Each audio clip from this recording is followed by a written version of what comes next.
Kowere kod mago nyako Ramogi pod obiro medo mi mathoth ahinya kaka weche mag kanisa chalo kod chung' margi e chiwo machal kod mago.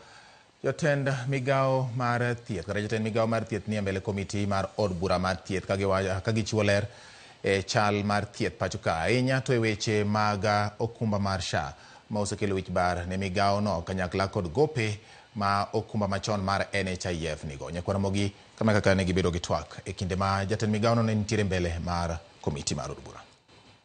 You see, the issue here is when you take SHA, you have three funds. The SHIF, the primary care fund, and the emergency and critical care fund. As a Kenyan, I'm sick, I don't know that. So I'm saying that so long as I'm registered, whether I've paid the premium or not, I'm entitled to level 2 and level 3. Even there is still a problem because in our country today, there is no proper referral system that will cleanly say, now I'm through with level 2 and 3, now I'm moving to level 4.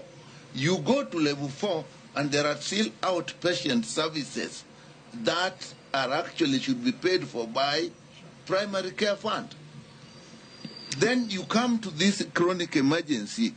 Again, it is public funded, isn't it? That's where it's not.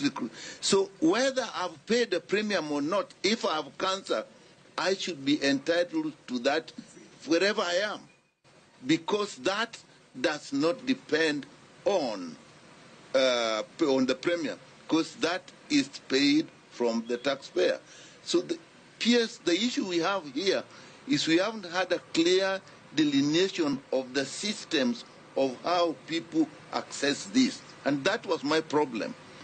This money is very little. So even if I took level 2 and 3, can I say that all Kenyans now, if they go to any level 2 and 3, they'll be treated and walk out without paying anything because you have this money? If not, then how are you distributing the little you have? And we'll even go further, the capitation system. How does it work to cover that? Once you have been registered as a member, you have made your contribution, you paid your premiums as a member, you will then receive treatment from level 4, 5, and 6. If, and within your treatment, the benefit packages you enjoy, which now we've enhanced, for example, oncology, to 550, your SHIF contributions will still pay for it. All right? And that will be your entitlement.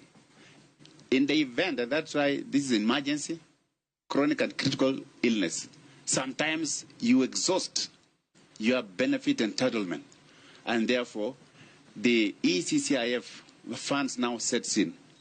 One, to take care of additional treatment that will be required, and those protocols are there. So once the patient has exhausted their benefit packages, they will enjoy that. The other issue we talked about, primary health care, it is not restricted to the public facilities. It goes faith-based, private, all facilities who have been contracted at the level 2 and level 3, they are entitled. And the payment is based on the capitation.